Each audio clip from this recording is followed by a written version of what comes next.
আল্লাহ সুবহানাহু ওয়া তাআলা মুসলমানদের পরিচয় সম্পর্কে তুলে ধরেছেন যে আসলে মুসলমান এবং মুনাফিক কারা।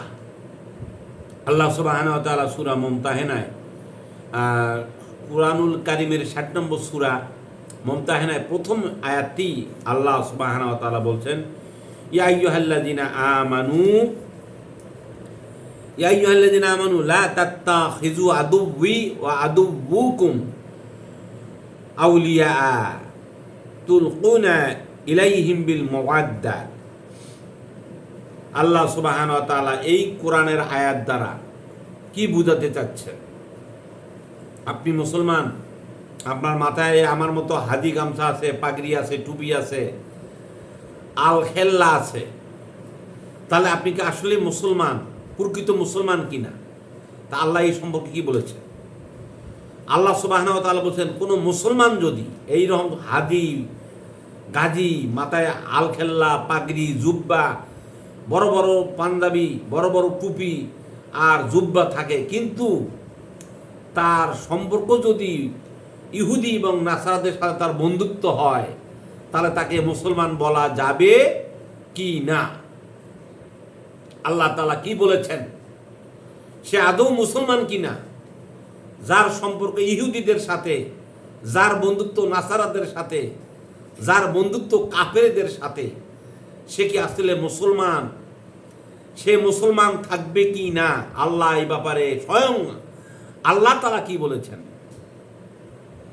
আপনার মুসলমান টিকে রাখতে হলে, মুসলমানিত্ব বজায় রাখতে হলে আপনার স্বভাব, আপনার চরিত্র, আপনার বন্ধুত্ব, আপনার কূটনৈতিক সম্পর্ক কাদের সাথে হবে? আল্লাহ সুবহানাহু ওয়া তাআলা কুরআনুল কারীমের সূরা মুমতাহিনায় এই কথা ঘোষণা দিয়েছেন। আল্লাহ তাআলা বলেছেন, ইয়া আইয়ুহাল্লাযীনা আমানু, হে ঈমানদারেরা, হে বিশ্বাসীরা, লা তাত্তাখিযু, লা মানে না, তাত্তাখিজ তোমরা গ্রহণ করবে না, আদুওয়ি আমার শত্রু। কার? আল্লাহ বলছেন আমার শত্রু, আল্লাহর শত্রু, ওয়া আদুওয়াকুম এবং তোমাদের শত্রু। কারা? আউলিয়া। আউলিয়া মানে বন্ধু, অভিভাবক, যারা আমার শত্রু এবং তোমাদের শত্রু প্রকাশ্য। জানো যে এরা আমার শত্রু এবং আল্লাহর শত্রু, আল্লাহকে বিশ্বাস করে না, রাসূলকে বিশ্বাস করে না, মুসলমানদেরকে বিশ্বাস করে না, তাদের সাথে তোমাদের বন্ধুত্ব করা হারাম। আল্লাহ সুবহানাহু ওয়া তাআলা বলেছেন, লা তাত্তাখিযু তোমরা গ্রহণ করবে না, আদুওয়ি ওয়া আদুওয়াকুম আউলিয়া। বন্ধুত্ব কাদের সাথে করবেন? কূটনৈতিক সম্পর্ক কাদের সাথে স্থাপন করবেন? কাদের সাথে আপনার ব্যবসার বাণিজ্য চলবে? কাদের সাথে আপনি নির্বাচন করবেন? কাদের সাথে আপনি সম্পর্ক রাখবেন? কাদের সাথে ভ্রাতৃত্ব প্রতিম সম্পর্ক রাখবেন? কাদের সাথে বন্ধুত্ব করবেন? কাদের সাথে লেনদেন করবেন? কাদের সাথে চুক্তি করবেন? আল্লাহ স্পষ্ট বলে দিয়েছেন। সম্মানিত ভাইয়েরা, বিশ্বের দিকে তাকান, তাহলে আজকে যারা বড় বড় জুব্বা পরে, মাথায় এরম হাজি গামছা দিয়ে চলাফেরা করে, তাদের কূটনৈতিক সম্পর্ক, তাদের বাণিজ্যিক সম্পর্ক, তাদের লেনদেনের সম্পর্ক, তাদের অস্তিত্ব টিকে রাখার সম্পর্ক কাদের সাথে তারা করে, এটা আপনাকে বুঝতে হবে। যদি তারা করে, তাহলে তাদেরকে আল্লাহ বলছেন যে তারা ঈমানদার দাবি করতে পারে না, মুসলমানও দাবি করতে পারে না। যদি কোনো মুসলমান রাষ্ট্রপ্রধান কোনো কাফের, ইহুদি, মুশরিক, নাসারদের সাথে তার বাণিজ্যিক চুক্তি সম্পাদন করে, তাহলে আল্লাহ বলছেন তাহলে সে ঈমানদারের খাতায়, মুসলমানের খাতায় থাকতে পারে না, সে হচ্ছে মুনাফিক। আল্লাহ পাক হারাম করেছেন, তাদের সাথে বন্ধুত্ব করা হারাম করেছেন। যে আপনি মুসলমান হয়ে ইহুদিদের সাথে, মুসলমান হয়ে নাসারদের সাথে কোনো চুক্তি, কোনো কূটনৈতিক সম্পর্ক, কোনো আতাআত, লেনদেন তাদের সাথে করা আপনার জন্য হারাম। যদি আপনি জানতে পারেন আদুওয়ি, তারা আমার শত্রু এবং আল্লাহর শত্রু, রাসূলের শত্রু, মুসলমানদের শত্রু, তাহলে আপনার জন্য এই বন্ধুত্ব করা হারাম। আল্লাহ সুবহানাহু ওয়া তাআলা বলছেন, তুলকুনা ইলাইহিম বিল মাওয়াদ্দাতে, তোমরা তাদের কাছে বন্ধুত্বের বার্তা যখন পাঠাও, ওয়াকাদ কাফারু, নিশ্চয় তারা কাফের, বিমা জাআকুম মিনাল হক, তোমরা যখন সত্য এই প্রতিশ্রুতি পাঠাও যে আমরা ইমানদার, আমরা মুসলিম, তখন তারা এটাকে কি করে? তারা এটাকে ঘৃণার দৃষ্টিতে দেখে। তারা তোমাদের ফায়দা লুটাবার জন্য, তোমাদের সাথে মৌখিকভাবে তোমাদের ফায়দাকে অর্জন করার জন্য, তোমাদের মুনাফা অর্জন করার জন্য তারা তোমাদের সাথে মুখে মুখে কিছু তারা মিষ্টি কথা বলে। তখন তারা তাদের সাথে তোমরা বেল মাওয়াদ্দাতে, যদি তারা দ্বিতীয় বলছে অল মাওয়াদ্দাতি কাদ কাফারু বিমা জাআকুম মিনাল হক, যখন তোমরা সত্য তাদের কাছে পাঠাও তখন তারা তোমাদেরকে বেল মাওয়াদ্দাত, তখন তারা তোমাদেরকে লেনদেনের বিনিময়ে, বন্ধুত্বর বিনিময়ে, ভ্রাতৃত্ব প্রীতিমের বিনিময়ে তখন তারা তোমাদেরকে শত্রুভাবে, আদব্যিভাবে, যে এরা তো আসলে আমাদের শত্রু, তাদের সাথে বন্ধুত্ব করা যাবে না। কারণ কি? ইখরিজুনার রাসূলা, তারা আল্লাহ রাসূলকে বের করে দিয়েছিল।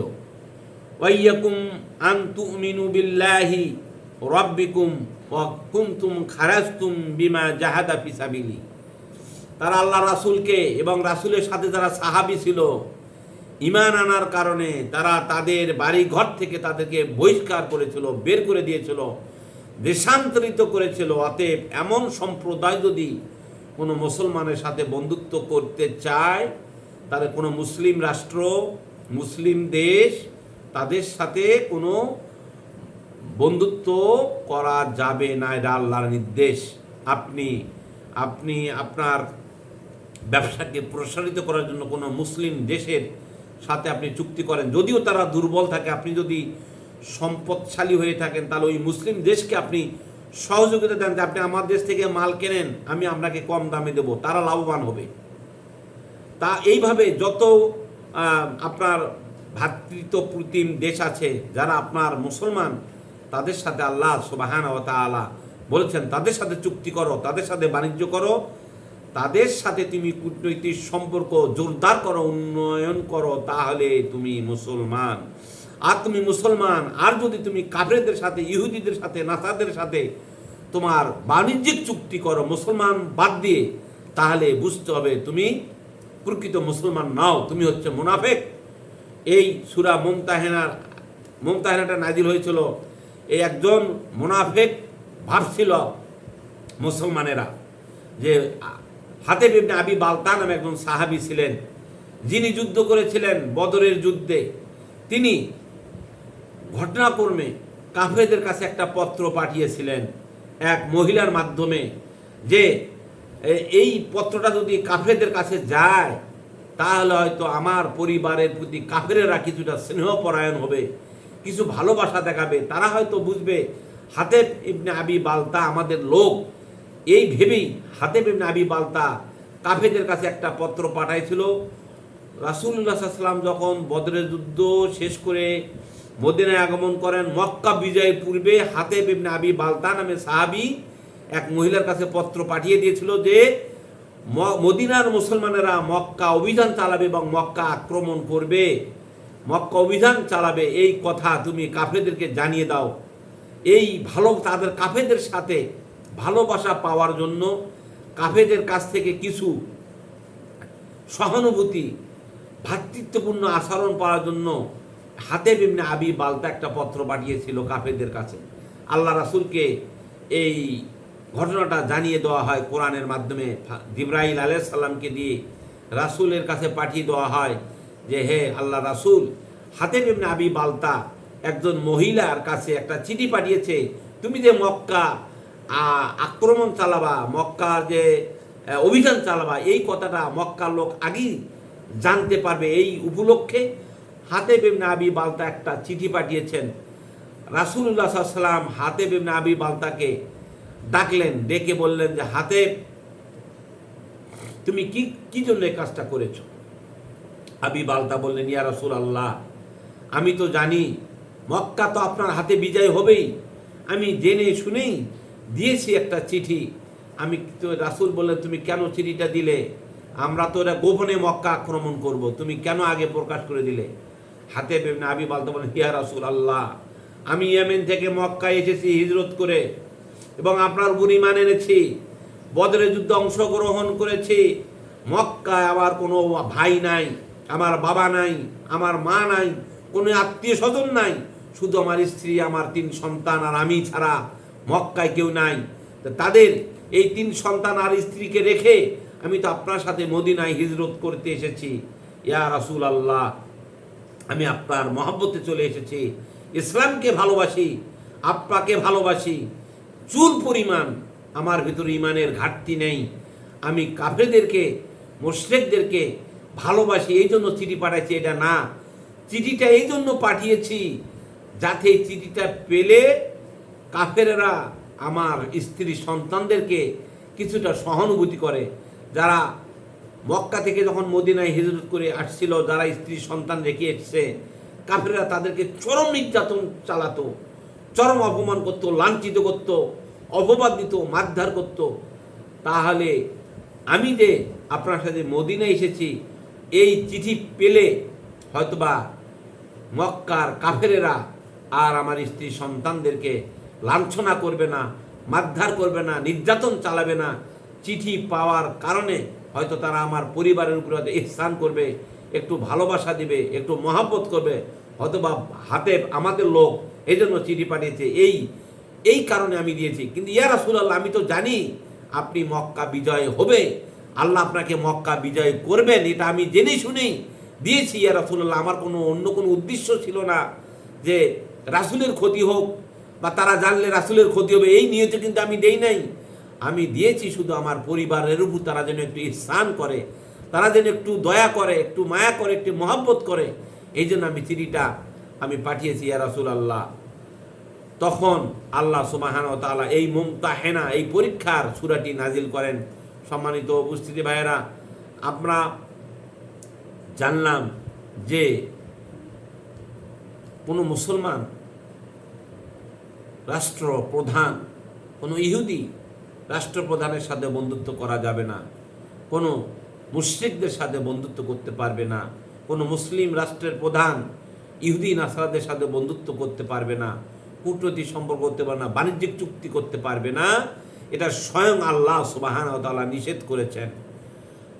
এটা স্বয়ং আল্লাহ তাআলার হুকুম, কোনো রাসূলের হুকুম না, কোনো মানুষের হুকুম না, কোনো মানুষের বানানো না। স্বয়ং আল্লাহ সুবহানাহু ওয়া তাআলা এ ঘোষণা দিয়েছেন যে তোমরা মুসলমান হলে ইহুদি, নাসারা, মুশরিক, খ্রিস্টান, বৌদ্ধ, তাদের সাথে কোনো বাণিজ্যিক চুক্তি, তাদের সাথে কোনো কূটনৈতিক সম্পর্ক তোমরা স্থাপন করতে পারবে না, তাদেরকে বন্ধুত্বরূপে গ্রহণ করো না, তোমরা তাদেরকে বিশ্বাস করো না, তাদের সাথে বিশ্বাস করা যায় না তাদেরকে। তারা তোমাদের ক্ষতি করে বলবে, চুক্তি করলেও তারা ভঙ্গ করবে, তারা তোমাদের ফায়দা লুটিয়ে নেওয়ার জন্য চুক্তি করবে, আবার তারা তোমাদের ক্ষতি করবে। অতএব তোমরা সাবধান হয়ে যাও। সম্মানিত ভাইয়েরা, এখান থেকে আমরা শিক্ষা গ্রহণ করতে পারি যে যারা ইহুদি, যারা নাসারা, যারা খ্রিস্টান, যারা বৌদ্ধ, যারা মুশরিক, তারা আসলে মুসলমানদের বন্ধু কি না, এটা আপনাকে বুঝতে হবে। আপনি তাদের জন্য জীবন দিয়ে দিবেন, তারা আপনার ক্ষতি করে বসে থাকবে, এটা আমাদের বুঝতে হবে। আমরা এটা বুঝি না বিধায় আমাদের পদে পদে ক্ষতি হয়, পদে পদে আমরা বিপদগ্রস্ত হই, পদে পদে আমাদের বিপদ চলে আসে। সম্মানিত উপস্থিতি, আমাদের জানতে হবে, আমাদের বুঝতে হবে, আমাদের গবেষণা করতে হবে, আমাদেরকে এই ব্যাপারে আরও সচেতনতা অবলম্বন করতে হবে যে আল্লাহর হুকুম আসলে আল্লাহতে হুকুম দিয়েছেন, আসলে কী কারণে দিয়েছেন? অবশ্যই তো কারণ আছে। আল্লাহ মঙ্গল বিধায় তো আল্লাহ মঙ্গল জানেন, দেখে তো আল্লাহ হুকুমগুলো আগে দিয়েছেন। এটা আমাদের বুঝতে হবে, ভালো করে জানতে হবে, ভালো করে গবেষণা করতে হবে, তবে আমরা সঠিক রাস্তায় চলতে পারবো, সঠিক পথ অবলম্বন করতে পারবো। আল্লাহ তাআলা আমাদের সকলকে তৌফিক দান করুক। ওয়া আখিরু দাওয়ানা আলহামদুলিল্লাহি রাব্বিল আলামিন।